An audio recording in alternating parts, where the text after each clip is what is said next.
বিষ্ণু ইসলামের চরিত্রকে নির্মাণ করেছেন। বিষ্ণু ইসলামের মাথার চুল থেকে পায়ের নখ পর্যন্ত একটা কলমের কালির ডট ফেলার ক্ষমতা বিশ্বের কারণে, ঠিক কিনা বলেন?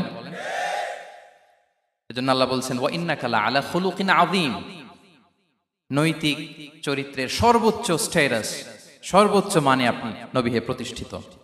এবং তিনি বলতেন ওয়া ইন্নামা বুইসতু লিউতাম্মিমা মাকারিমাল আখলাক, আমি উত্তম আচরণের পূর্ণতা দান করার জন্য এই পৃথিবীতে এসেছি, উত্তম চরিত্রের পূর্ণতা দিতে, চারিত্রিক পূর্ণতা দিতে, বিশ্ববাসীকে উত্তম চরিত্র শেখাবার জন্য এই পৃথিবীতে এসেছি। বিষ্ণু ইসলামের চরিত্রের চাইতে সুন্দর চরিত্র এই পৃথিবীতে কারো কি হতে পারে? আমরা তো আমাদের নেতাদের চরিত্রের ব্যাপারে বলি আমার নেতার চরিত্র ফুলের মতো। আসলে কোথায় কি বলতে হবে এই সেন্সটাই আমাদের নাই।